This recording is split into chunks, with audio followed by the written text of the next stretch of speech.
어제까지만 해도 고개도 못 들고 고분고분 말 듣더니 아버지 왔다고 감히 어디서 대들어?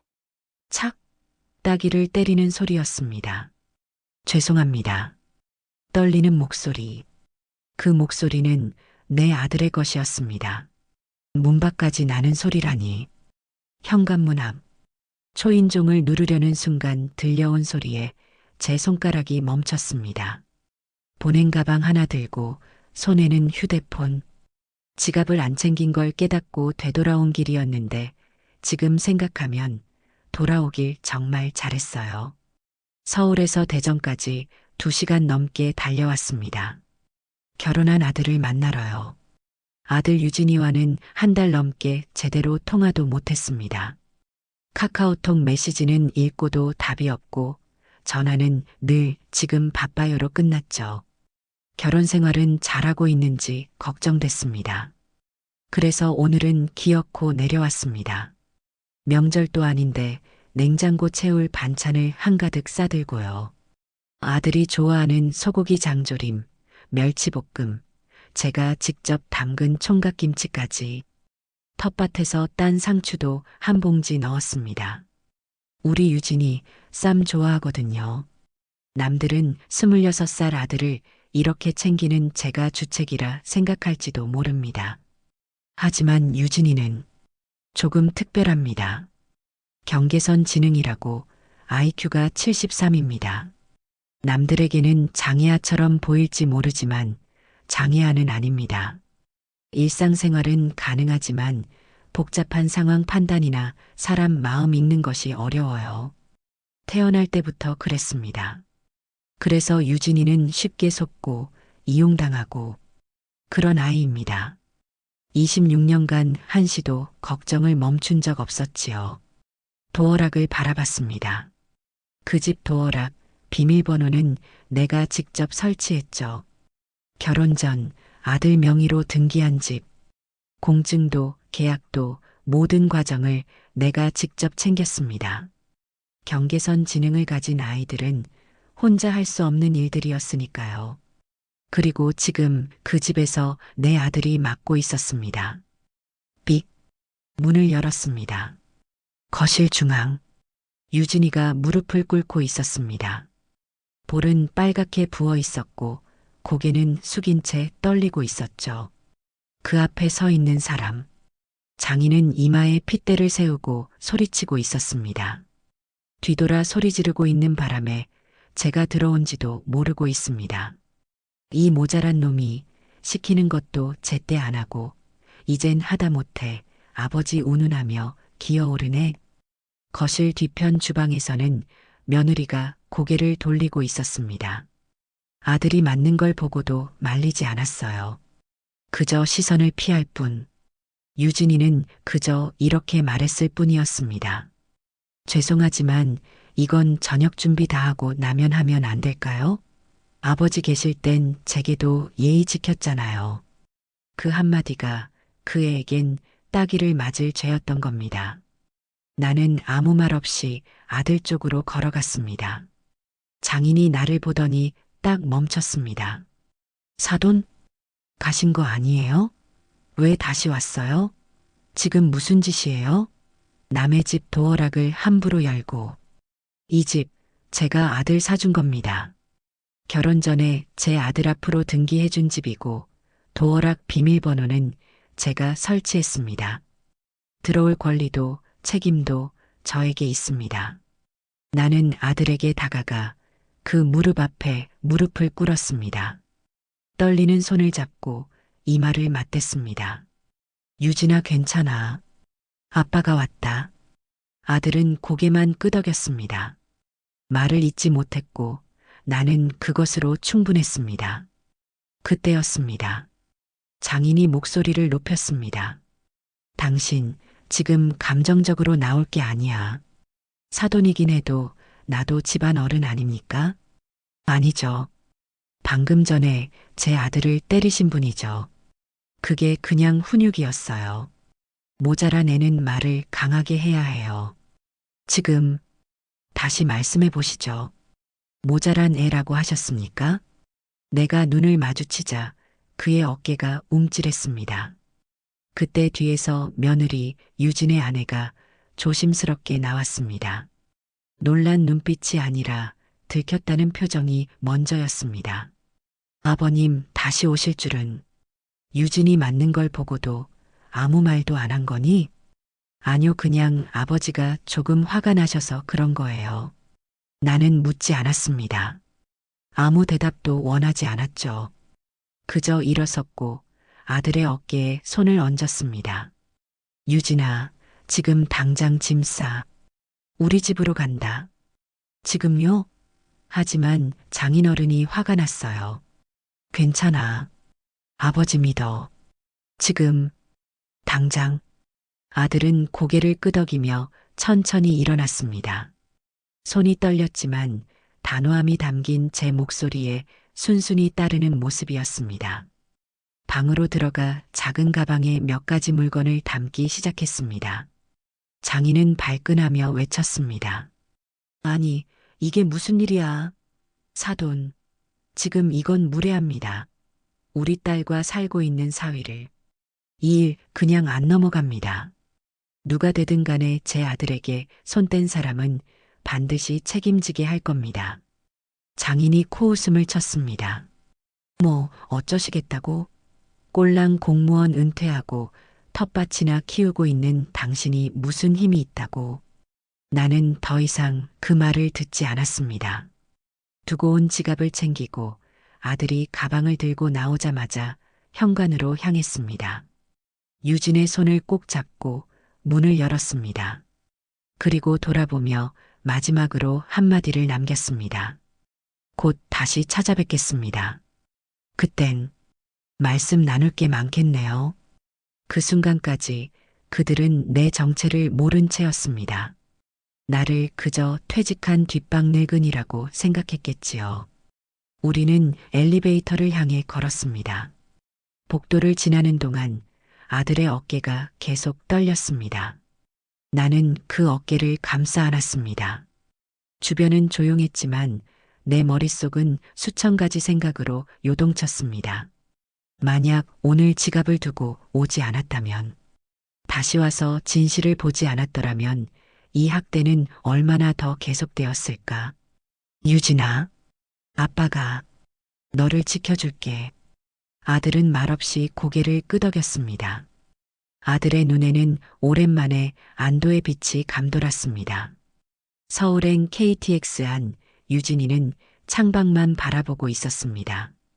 대전역을 빠져나가는 열차, 차창에 비친 아들의 빨갛게 부어오른 뺨이 내 가슴을 후벼 팠습니다.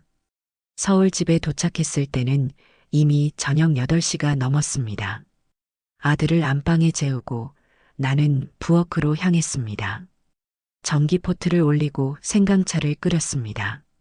그건 아내가 떠나기 전 가끔 감기 기운 있을 때 해주던 방식이었지요. 뜨거운 물에 생강 5쪽, 대추 서너 개, 꿀 2스푼. 그때도 이렇게 끓이면 집안이 따뜻해졌습니다. 문득 그날이 생각났습니다. 우린 대한민국 최고의 대학 CC였어요.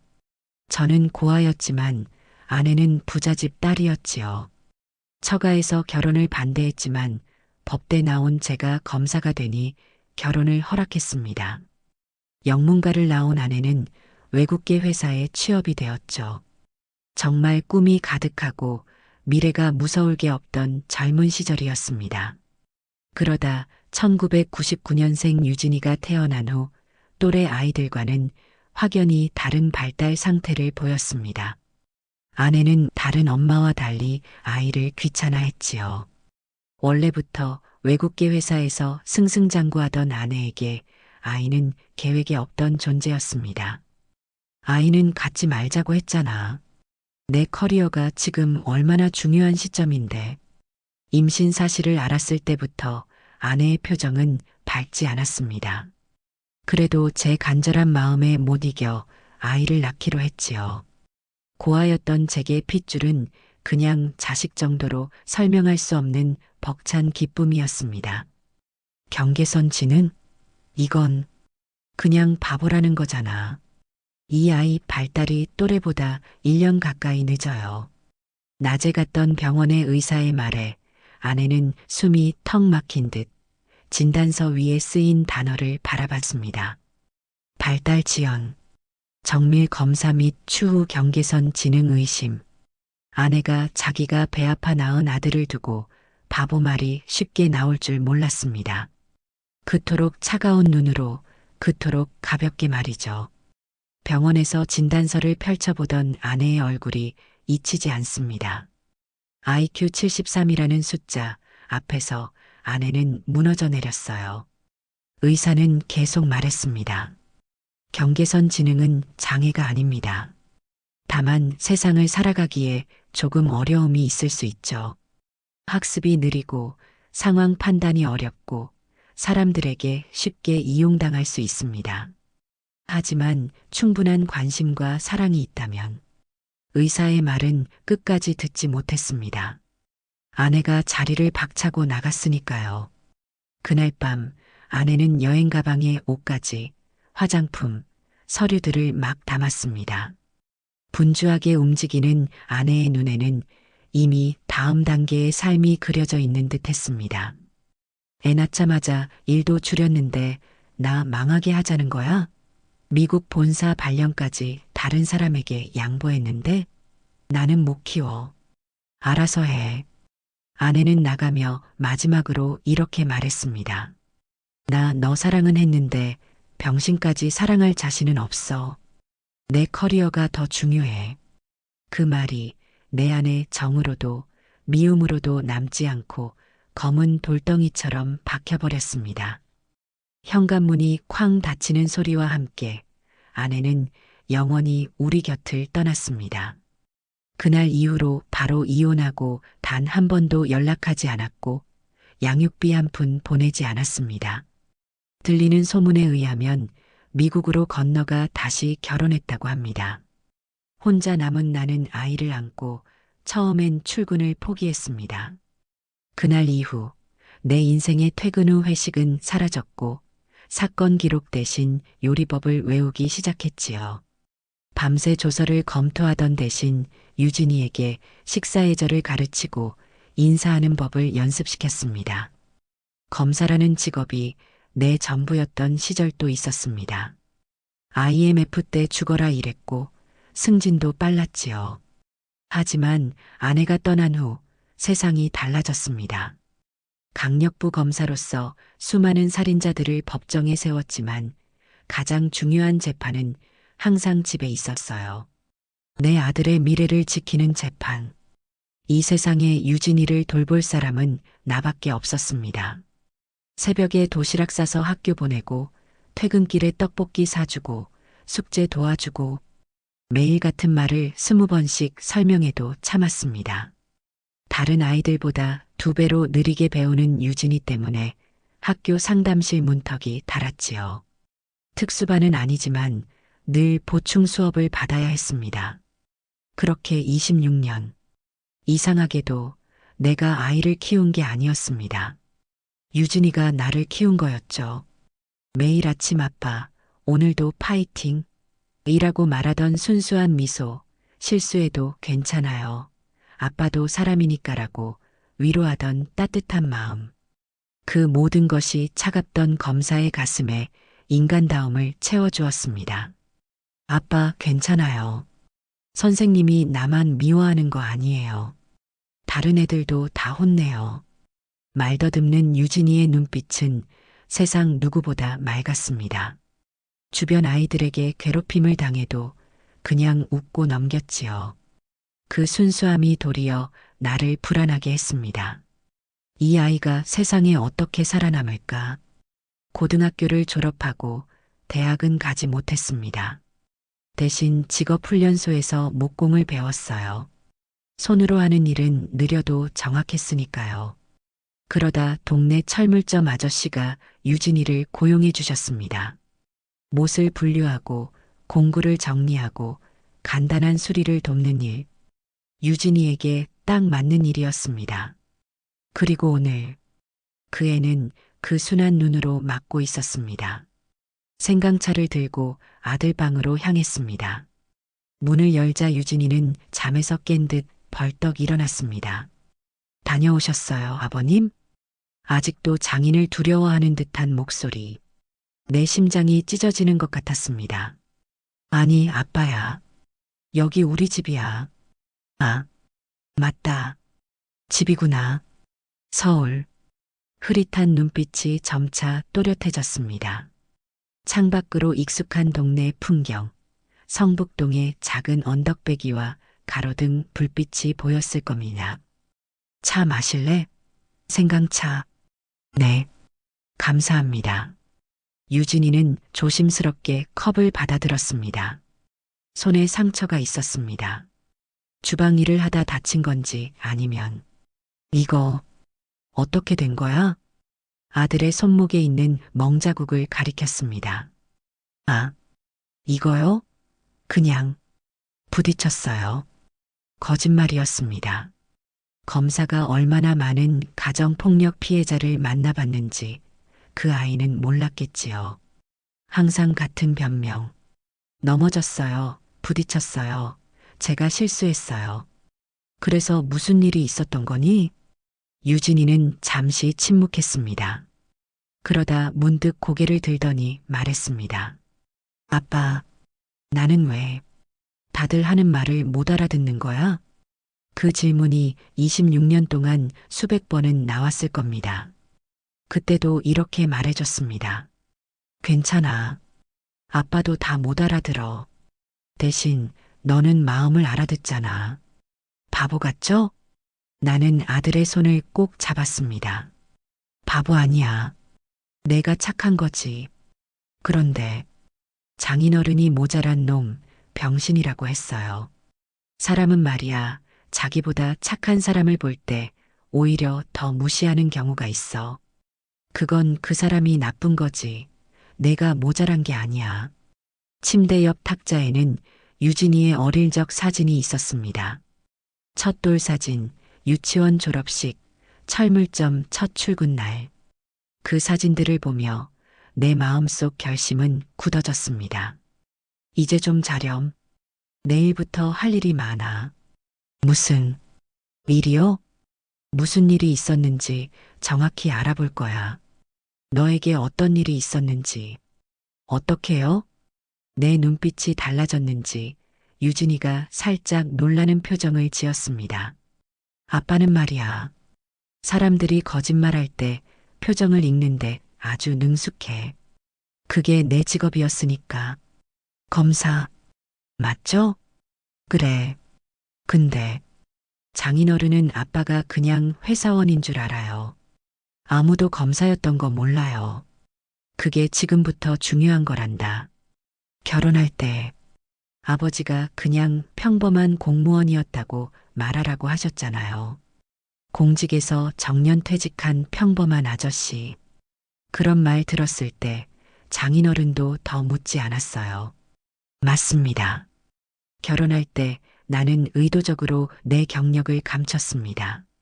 대검찰청 강력부 검사라는 이력이 때로는 상대방을 위축시키곤 했으니까요. 텃밭 가꾸는 평범한 퇴직 공무원으로 소개했습니다. 정년 후 5년은 충분히 쉬고 그 다음에 변호사 개업을 생각했던 나의 소박한 계획. 그 계획 속에 아들의 결혼은 오히려 반가운 일이었습니다. 나는 조용히 방을 나오며 마지막으로 말했습니다. 유진아, 이제 아무도 널 때리지 못해. 아빠가 약속할게. 나는 거실로 나와 오래된 서류 가방을 열었습니다. 검사 시절 사용하던 가방이었습니다. 그 안에는 수첩, 명함들, 그리고 검찰청 배지가 있었습니다. 퇴직할 때 기념품으로 받은 것이죠. 내일부터 본격적인 수사가 시작됩니다. 비록 현직은 아니지만 범죄자들을 추적했던 검사의 눈과 감각은 여전히 살아 있었습니다. 내가 내린 첫 커피 한 잔을 마시며 창밖의 별을 봤습니다. 텃밭을 가꾸고 여행도 다니며 쉬려고 했던 내 소박한 꿈은 잠시 접어둬야 할 것 같았습니다. 다음 날 아침 유진이는 언제나처럼 6시에 일어났습니다. 습관이란 게 그렇습니다. 철물점에서 일할 때 아침 일찍 출근했던 습관이 몸에 밴 거지요. 부엌에서 들리는 소리에 나도 눈을 떴습니다. 유진아, 뭐 하는 거야? 아침 준비해요. 장인어른이 좋아하는 된장국. 말을 하다 아들이 멈췄습니다. 잠시 혼란스러워하더니 표정이 풀어졌습니다. 아, 맞다. 집이구나. 이런 순간들이 내 가슴을 찢어놓습니다. 사람 말을 그대로 믿고 습관대로 움직이는 유진이. 그 특성 때문에 세상에서 더 많이 다치고 있었습니다. 아침을 함께 준비했습니다. 냉장고에서 계란을 꺼내고 밥을 데우고 텃밭에서 따온 열무로 김치를 만들어 놓은 게 있어 꺼냈습니다. 60대가 되니 이런 소박한 아침이 가장 행복합니다. 요즘 젊은 사람들은 아침 거르고 커피 한 잔으로 시작한다지만 우리 세대는 밥을 먹어야 하루가 시작되는 법이니까요. 그날이 생각났습니다. 1년 전 봄날이었지요. 유진이가 퇴근하고 돌아와 어색하게 거실에 서 있었습니다. 아빠, 얘기할 게 있어요. 그 표정을 보자마자 알았습니다. 제 아들이 누군가를 좋아하게 됐다는 걸요. 여자친구 생겼니? 유진이의 얼굴이 벌개졌습니다. 맞춘 것 같았습니다. 네. 소영이라고. 편의점에서 일해요. 난 깜짝 놀랐습니다. 아들은 지난 25년간 단 한 번도 여자 이야기를 한 적이 없었거든요. 친구도 거의 없었고 학교에서도 늘 혼자였습니다. 그런 아이가 갑자기 여자친구. 어떻게 만났어? 언제부터 만났어? 철물점 근처 편의점에서 만났어요. 제가 자주 갔거든요. 아이스크림 사러요. 그날 밤 아들은 마치 초등학생처럼 신나게 소영 이야기를 했습니다. 소영이가 어떻게 항상 웃어주는지, 다른 사람들이 놀려도 화내지 않는지, 유진이의 느린 말에도 끝까지 들어주는지. 며칠 후 소영이와 저녁 식사를 하기로 했습니다. 유진이가 처음으로 집에 데려온 여자친구. 나는 텃밭에서 가장 잘 자란 상추를 따고 손수 불고기를 준비했습니다. 떨리는 마음으로 만난 소영은 생각보다 똑 부러진 아이였습니다. 유진이보다 1살 어렸지만 말투나 행동은 훨씬 어른스러웠지요. 공부도 잘했나 봅니다. 대학에서 심리학을 전공했다고 했으니까요. 아저씨, 유진 오빠는 정말 순수해요. 요즘 세상에 이렇게 맑은 사람 없어요. 소영이가 유진이를 바라보는 눈빛이 진심 어린 것 같았습니다. 적어도 그땐 그렇게 보였지요. 소영이 부모님은 어떤 분들이시니? 아버지는 사업하세요. 카페 체인점 같은 거요. 어머니는 주로 아버지 일 도와주세요. 그날 밤 소영이가 돌아간 후 유진이에게 물었습니다. 정말 좋아하는 거니? 네. 아빠, 소영이가 저한테 그랬어요. 오빠가 다른 사람들과 달라서 좋아라고요. 그 말을 듣는 순간 마음이 찡했습니다. 다른 사람들과 다르다 유진이의 경계선 지능을 알고 있단 뜻이었을까요? 아니면 단순히 성격을 말한 걸까요? 유진아, 너 소영이 부모님도 만나봤니? 아직이요. 곧 만날 거예요. 소영이가 저 소개시켜준대요. 그 후로도 몇 가지 더 물어봤습니다. 소영이의 꿈이 뭔지, 왜 편의점에서 일하는지, 앞으로 무슨 일을 하고 싶은지. 유진이는 대답할 수 없었습니다. 애초에 그런 깊은 대화를 못했던 거죠. 한 달 후 소영의 부모를 만났습니다. 강 씨 부부는 생각보다 격식을 차린 모습으로 나타났습니다. 60대 중반의 강대철 씨는 자신을 사업가라고 소개했고 이영숙 씨는 조용하게 남편 옆에 앉아 있었습니다. 윤 선생님, 정년 퇴직하셨다고 들었습니다. 어떤 일 하셨어요? 평범한 공무원이었습니다. 지금은 텃밭이나 가꾸면서 조용히 지내고 있지요. 강 씨는 더 묻지 않았습니다. 얕은 관심사에 만족한 듯 했지요. 대신 유진이에게 많은 질문을 던졌습니다. 유진군, 월급은 얼마나 받나? 저축은? 불편한 질문들이었지만 어색한 자리라 그러려니 했습니다. 한 가지 기억에 남는 대화가 있었습니다. 우리 소영이도 조금 특별해요. 어릴 때부터 마음이 여려서 강 씨의 말이 이상했습니다. 소영이가 경계선 지능이라고 암시하는 듯 했으니까요. 하지만 방금 전까지 대학 졸업장 이야기를 하던 아이가 어떻게 특별할 수 있을까요? 그때 의심했어야 했는데 그저 사돈의 겸손이라고만 생각했습니다. 그리고 결혼 이야기가 급속도로 진행됐습니다. 강 씨의 제안은 매력적이었습니다. 제가 대전에 건물이 좀 있습니다. 거기에 젊은 부부가 운영할 카페를 차려주고 싶어요. 유진이와 소영이가 함께 일하면서 자립할 수 있게요. 대전이라 여기서 좀 멀지 않나요? 요즘 KTX면 금방입니다.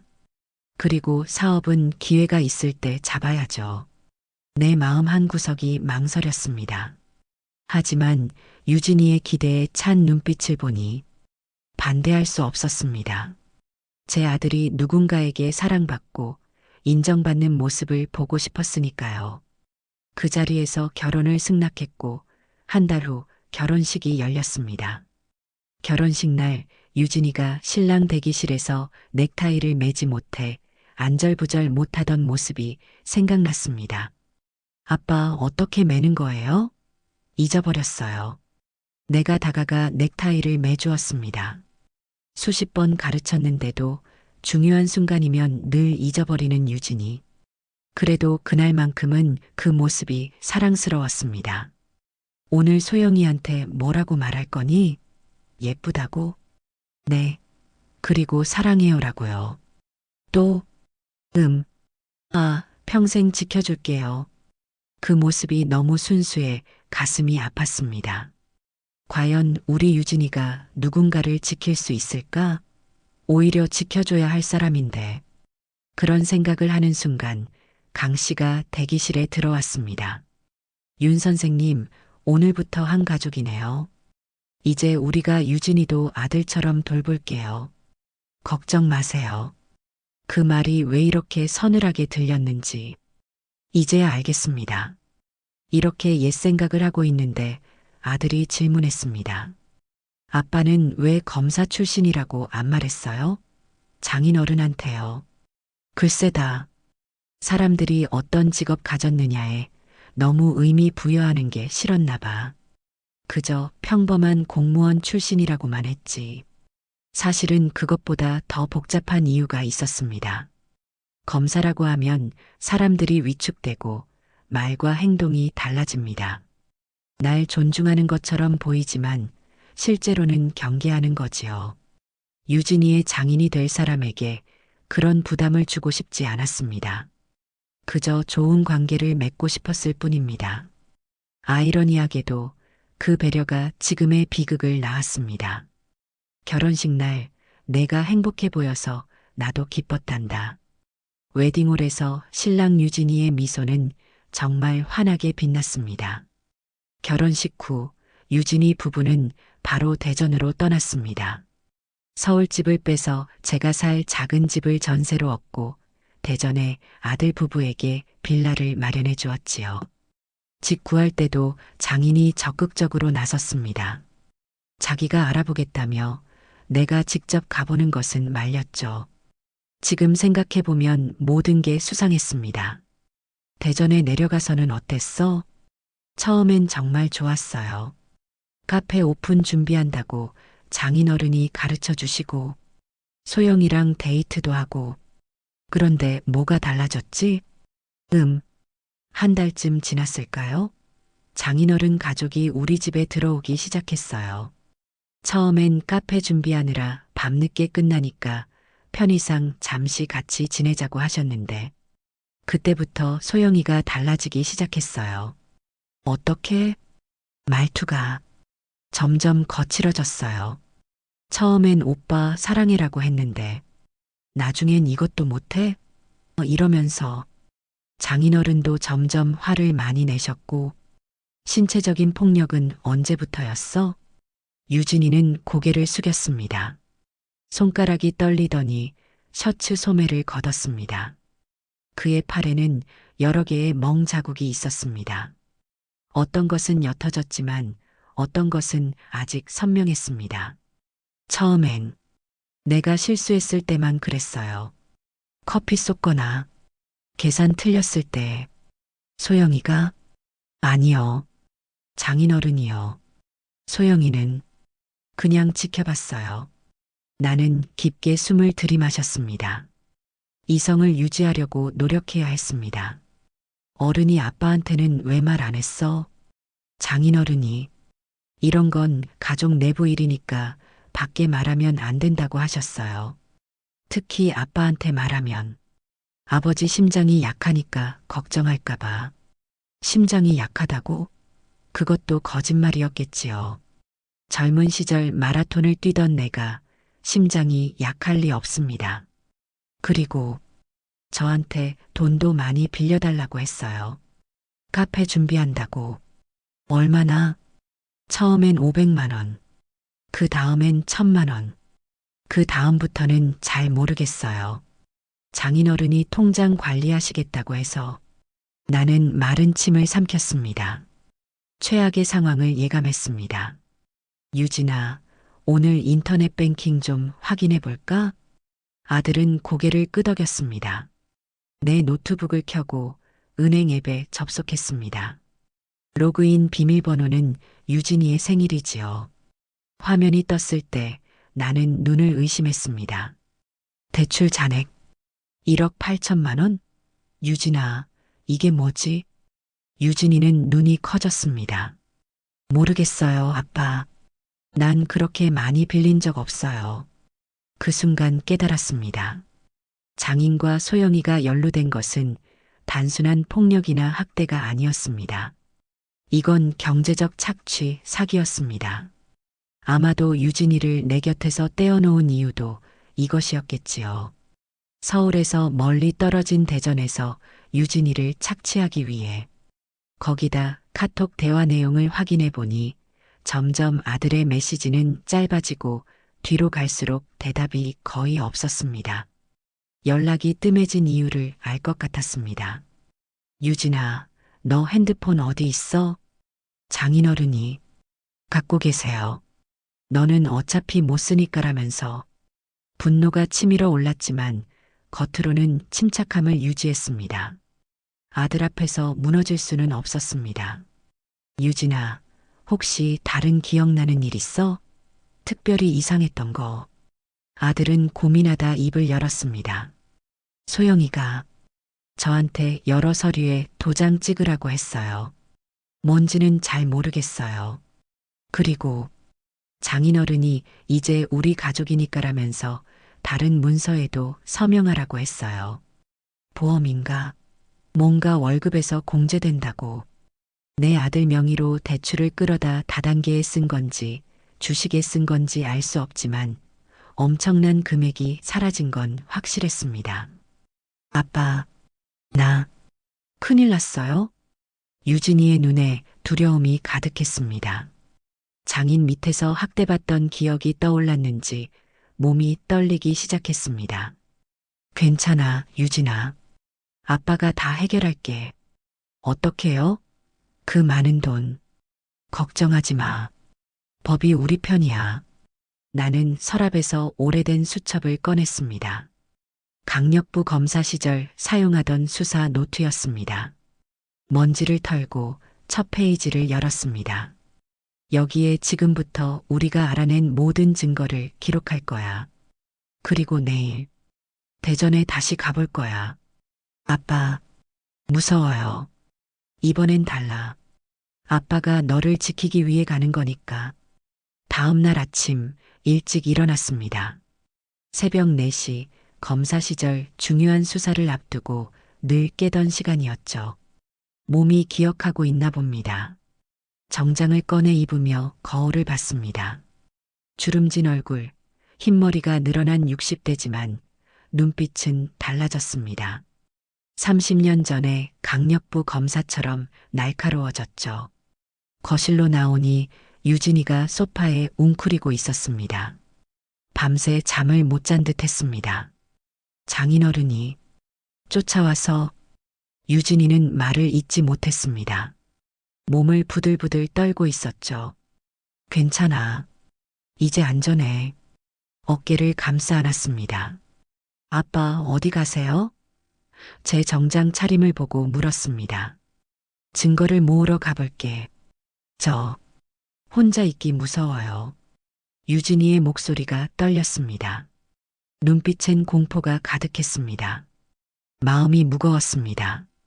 혼자 가는 게 효율적이지만 유진이를 이 상태로 두고 갈 수는 없었습니다. 같이 갈까? 네. 근데 무서워요. 장인어른 만나면 어떡해요? 만나지 않게 조심할 거야. 그냥 필요한 증거만 가져오는 거야. 유진이는 머뭇거리며 고개를 끄덕였습니다. 서울에서 대전까지 가는 KTX 안 유진이는 끊임없이 주변을 살폈습니다. 누군가 쫓아오는 것처럼 불안해했습니다. 가끔 갑자기 장인어른 하고 소리를 지르기도 했습니다. 하지만 주변엔 아무도 없었습니다. 유진아, 무서워하지 마. 아빠가 지켜줄게. 고개를 끄덕이지만 여전히 두려움에 떨고 있었습니다. 너희 집에 CCTV 있지? 조심스럽게 물었습니다. 네. 현관에요. 누가 설치했는지 기억나? 아빠가 이사할 때. 맞습니다. 제가 유진이 결혼 선물로 홈 시큐리티 시스템을 설치해 줬었지요. 기본적인 현관 CCTV와 앱으로 확인할 수 있는 시스템이었습니다. 그 영상은 어디서 볼 수 있을까? 소영이가 핸드폰으로 봐요.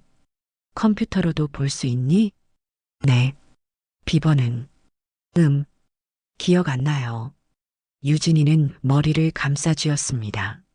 스트레스 받으면 더 기억력이 떨어지는 것 같았습니다. 괜찮아. 천천히 생각해봐.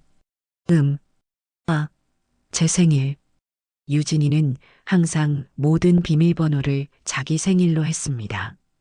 단순하고 반복적인 패턴이 편했으니까요. 대전역에 도착했을 때는 아침 9시가 막 지났습니다. 빌라 단지 입구에서 멀리서 상황을 살폈습니다.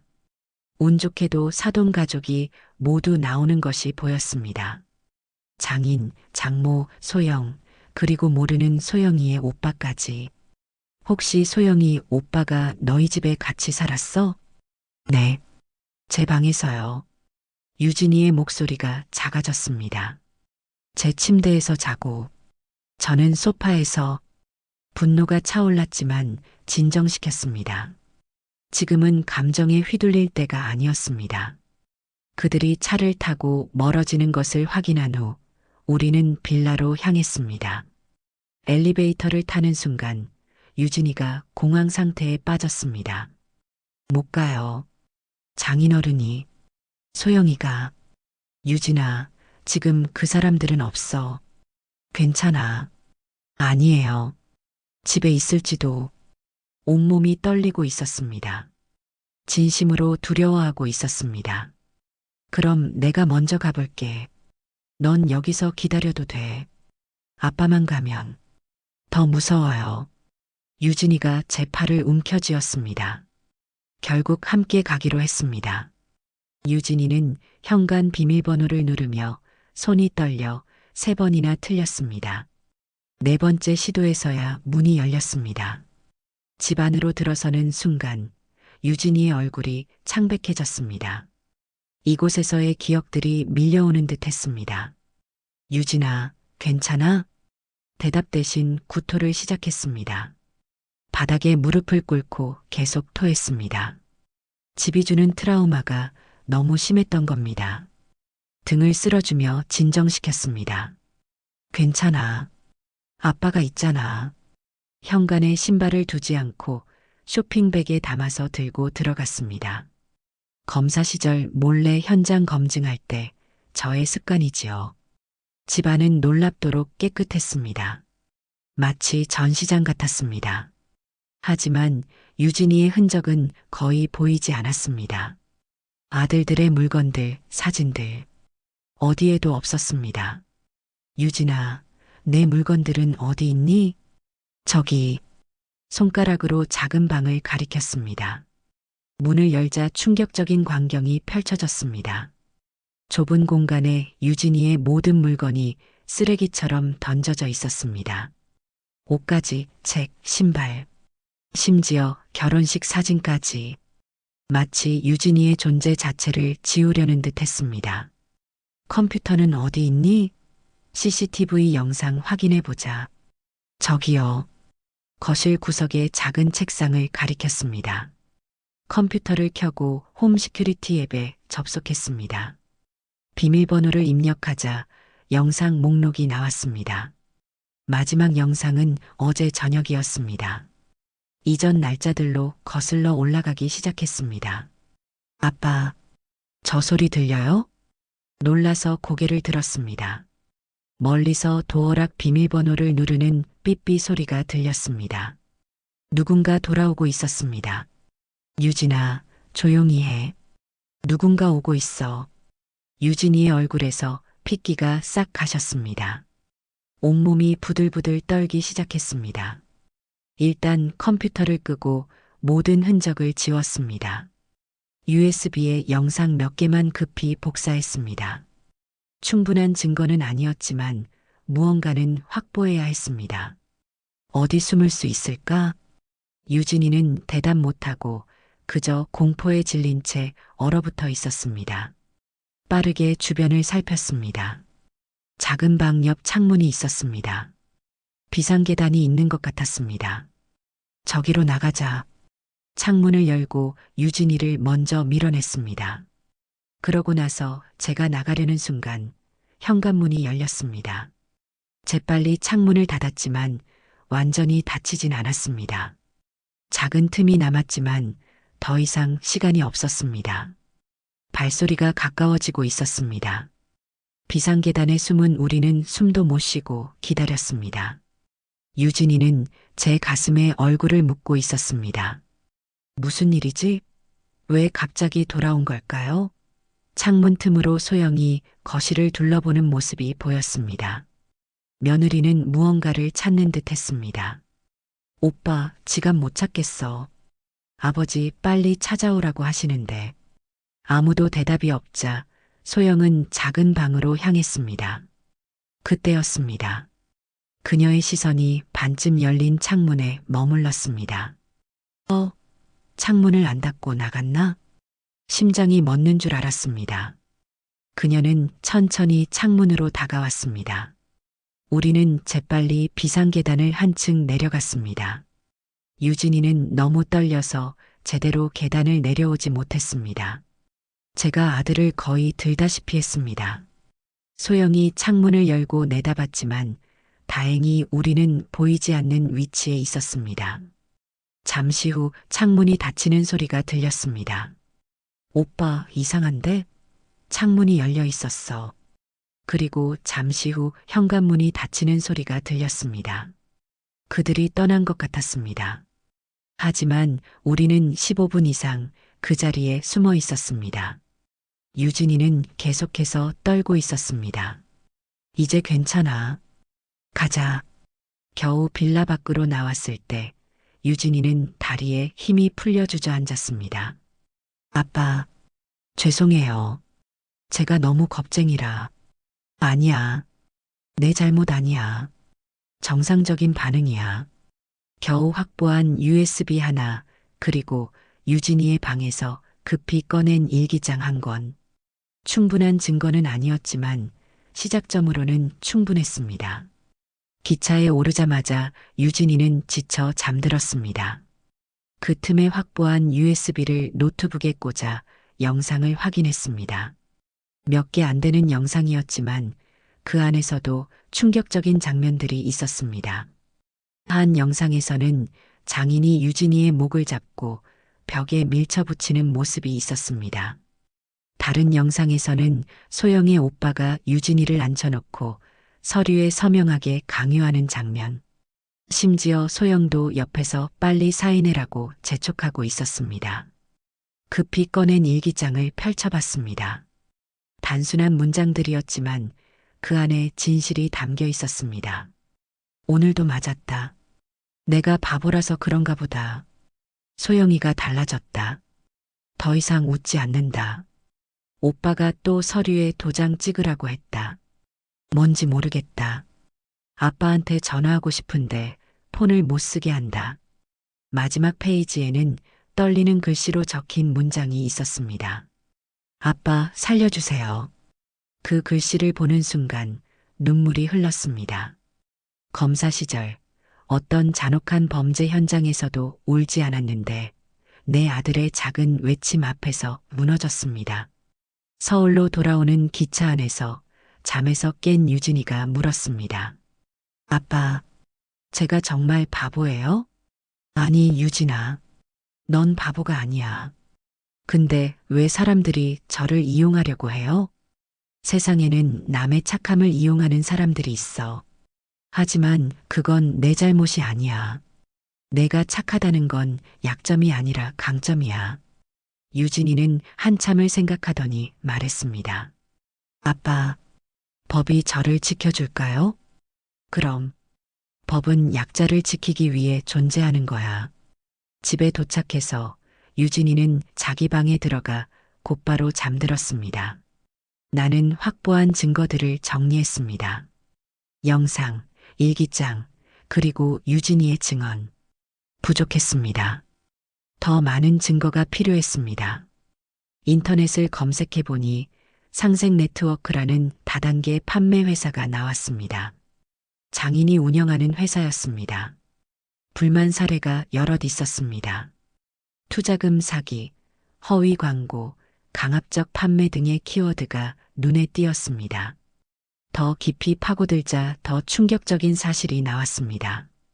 강대철, 즉 장인의 이름으로 검색해보니 10년 전 사기 혐의로 입건된 기록이 있었습니다. 심지어 같은 수법으로 판단 능력이 부족한 사람들을 대상으로 한 금융 사기였습니다. 그들은 처음부터 유진이를 노렸던 겁니다. 경계선 지능이 있어 쉽게 속일 수 있고 법적 대응 능력이 부족하고 게다가 아버지는 그저 평범한 퇴직 공무원으로만 알고 있었으니까요. 하지만 충분한 증거를 확보하지 못했습니다. 다시 돌아가야 했습니다. 이번엔 더 철저한 준비가 필요했습니다. 유진이의 방을 살며시 들여다봤습니다. 아들은 깊이 잠들어 있었습니다. 아빠가 확실히 지켜줄게. 서재로 돌아와 서류 가방에서 오래된 명함을 꺼냈습니다. 윤명호 검사, 서울중앙지방검찰청 강력부, 그리고 그 옆에 놓인 법복을 바라봤습니다. 이제 법복을 입을 때가 왔습니다. 아니, 정확히는 법의 권위를 다시 가져올 때가 왔습니다. 검사로서가 아니라 아버지로서의 정의를 위해. 일주일 후 대전행 KTX에 다시 몸을 실었습니다. 이번엔 혼자였습니다. 유진이는 집에 두고 왔습니다. 어젯밤 그 아이의 악몽 소리가 온 집안을 채웠던 기억이 아직도 생생했습니다. 장인어른, 제발 때리지 마세요. 잠결에 흐느끼는 유진이의 모습에 마음이 찢어졌습니다. 그가 얼마나 큰 상처를 받았는지, 그 고통이 얼마나 깊은지 실감했습니다. 오랜 시간이 지나도 이 트라우마는 남을 것입니다. 창밖으로 스쳐 지나가는 풍경들.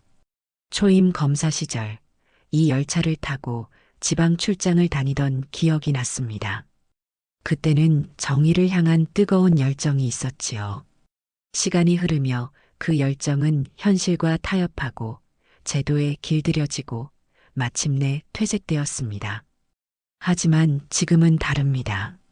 내 아들을 위한 정의, 이것만큼은 타협할 수 없었습니다. 오래된 정장 안주머니에서 작은 녹음기를 꺼냈습니다. 디지털 시대에 아직도 이런 구식 장비를 쓰는 사람은 별로 없겠지요. 하지만 강력부 검사 시절 늘 가지고 다녔던 습관이었습니다. 디지털 증거는 언제든 조작될 수 있지만 아날로그 녹음은 원시적이지만 확실했으니까요. 주머니 안에는 여러 개의 마이크로 SD카드도 있었습니다. 여러 날에 걸쳐 확보한 증거들이 담겨 있었습니다. 사돈의 사업체 상생 네트워크에 대한 자료, 10년 전 사기 전과 기록, 유진이 계좌에서 빠져나간 돈의 추적 내역. 모든 준비는 끝났습니다. 이제 남은 것은 직접 대면뿐이었습니다. 대전에 도착해 택시를 타고 목적지로 향했습니다. 그곳은 유진이의 집이 아니라 사돈의 사업체 상생 네트워크 사무실이었습니다. 건물 앞에 내려 잠시 주변을 살폈습니다. 허름한 오피스텔 1층에 자리한 상생 네트워크. 인생을 바꾸는 기회라는 현수막이 바람에 흔들리고 있었습니다. 문을 열고 들어가자 젊은 여직원이 환한 미소로 맞이했습니다. 어서 오세요. 상생 네트워크에 관심 있으신가요?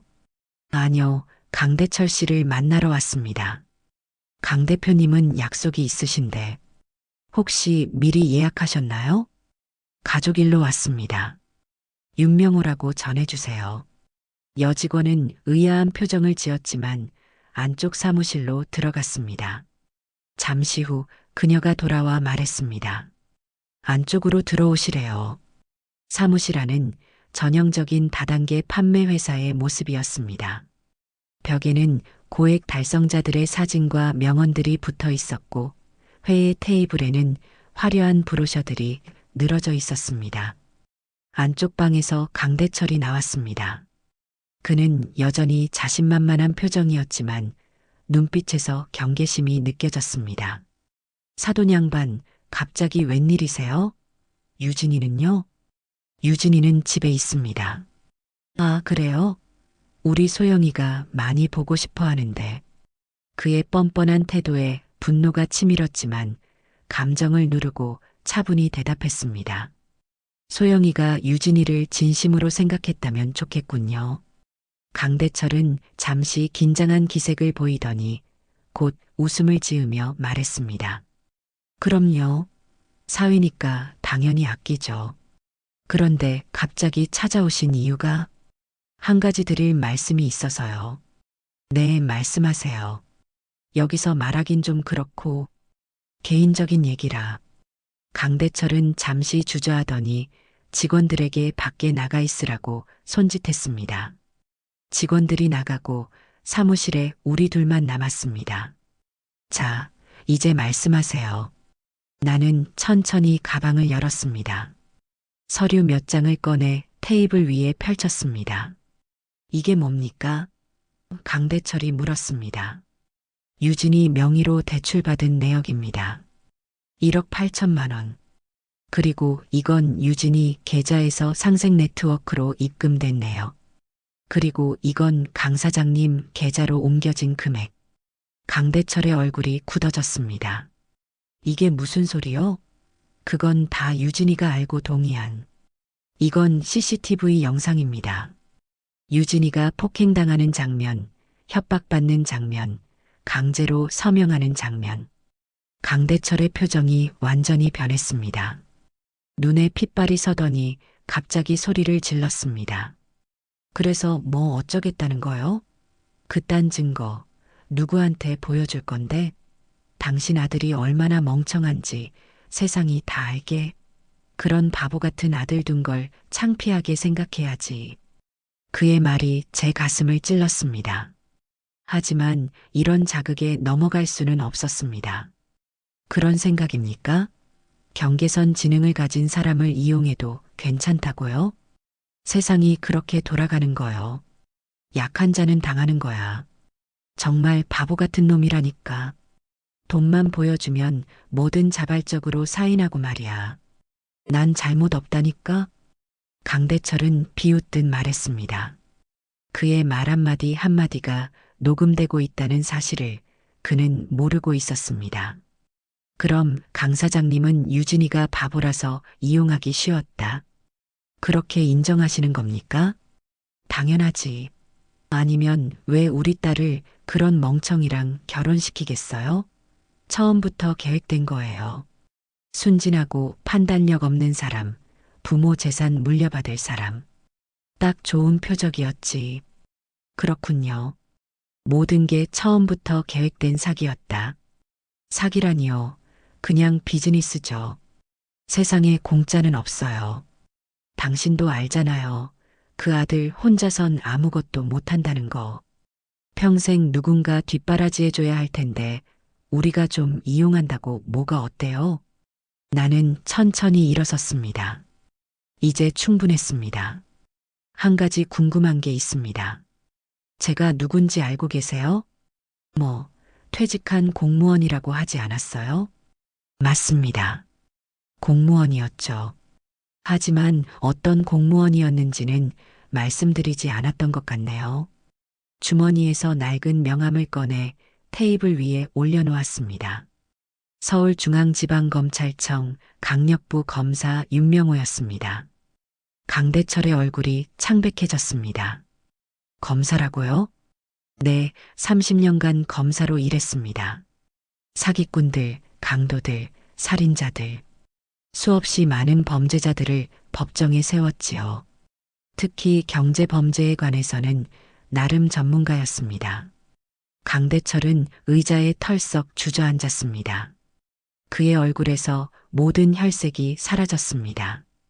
그리고 지금 저는 모든 증거를 확보했습니다. 당신의 자백도 포함해서요. 주머니에서 녹음기를 꺼내 보여주었습니다. 여기 모두 녹음되어 있습니다. 사기 의도, 범행 계획, 피해자의 취약성을 인지하고 이용했다는 자백까지. 강대철은 벌떡 일어나 녹음기를 낚아채려 했습니다. 하지만 나는 더 빨랐습니다. 소용없습니다. 이미 이것뿐 아니라 여러 복사본이 안전한 곳에 보관되어 있으니까요. 이제 비로소 그의 상황이 얼마나 절망적인지 깨달은 듯 했습니다. 사돈, 이러지 맙시다. 우리 대화로 풀어요. 대화요? 내 아들이 맞을 때는 대화가 없었던 것 같은데요. 그건 실수였어요. 솔직히 좀 과했어요. 인정합니다. 하지만 이걸로 경찰에 가면 우리 가족이 다 망해요. 당신 가족이요? 내 가족은 이미 당신 때문에 망가졌습니다. 강대철이 갑자기 무릎을 꿇었습니다. 처음 보는 모습이었습니다. 항상 거만하고 위압적이던 그가 바닥에 엎드려 빌고 있었습니다. 제발 한 번만 살려주세요. 돈 다 돌려드릴게요. 이자까지. 아니, 2배로 돌려드릴게요. 돈 문제가 아닙니다. 그럼 뭐든지 말씀하세요. 뭐든 할게요. 나는 천천히 그를 내려다보며 말했습니다. 제 아들에게 무릎 꿇고 사과하세요. 그리고 모든 죄를 인정하고 벌을 받으세요. 사과요? 네, 진심으로요. 그리고 법적 처벌도 감수하세요. 선택권은 없습니다. 이미 서류는 검찰에 제출했으니까요. 그의 눈이 커졌습니다. 오늘 아침 서울중앙지방검찰청에 모든 증거를 제출했습니다. 조만간 소환장이 올 겁니다. 이미 충분하지만 이것도 추가 제출해야겠지요. 어떻게 이럴 수가.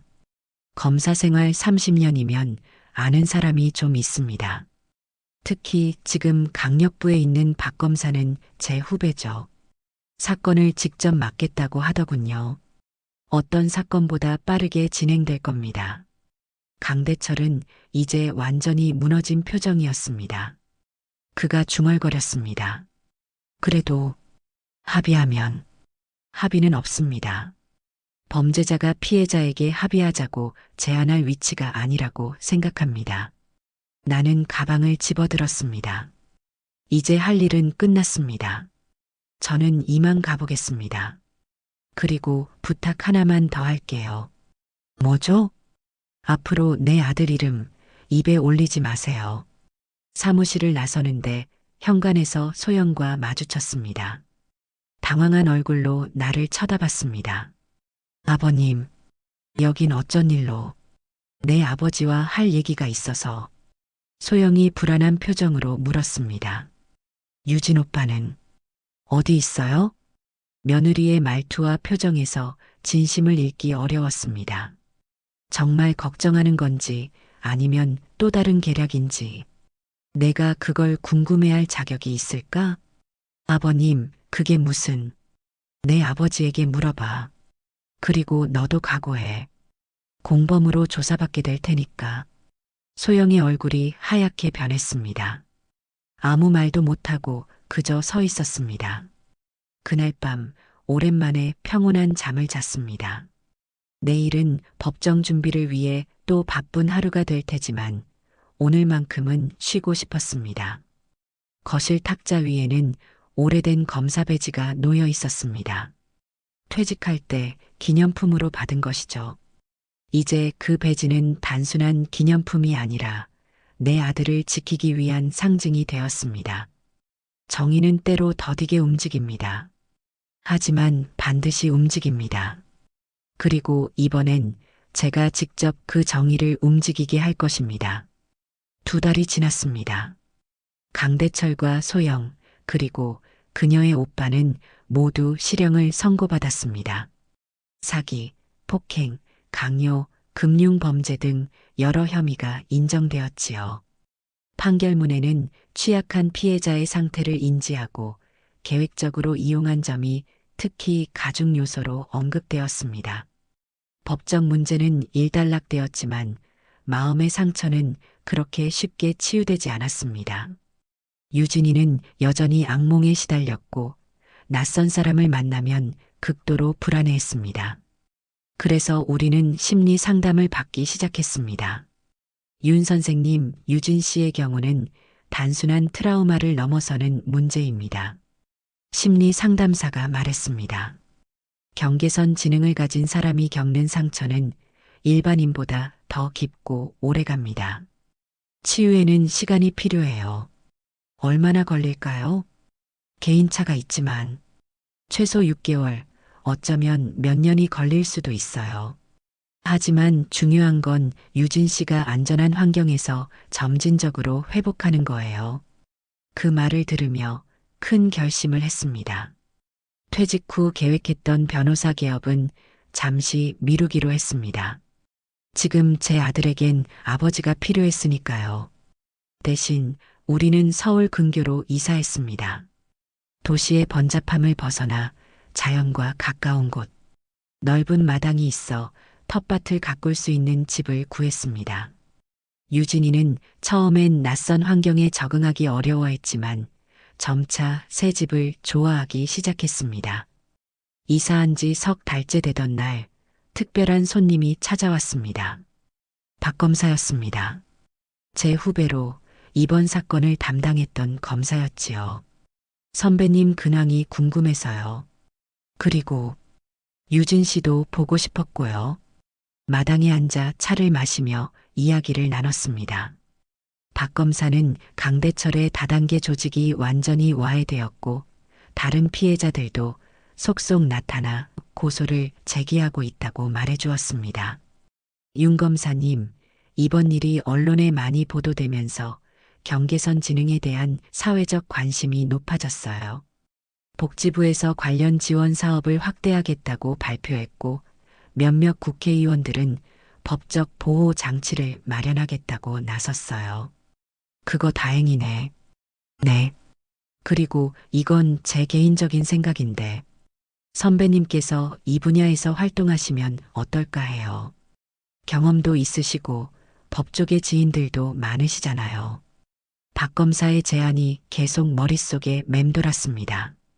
변호사 개업 대신 경계선 지능을 가진 사람들과 그 가족들을 지원하는 일을 하는 것. 생각해 볼 만한 일이었습니다. 겨울이 찾아왔습니다. 첫눈이 내린 날 유진이와 함께 마당에 나가 눈사람을 만들었습니다. 아빠, 나 이제 괜찮아요. 갑작스러운 말에 놀랐습니다. 소영이, 이제 생각 안 나요. 가끔 꿈에 나오지만, 이제 안 무서워요. 그래, 다행이구나.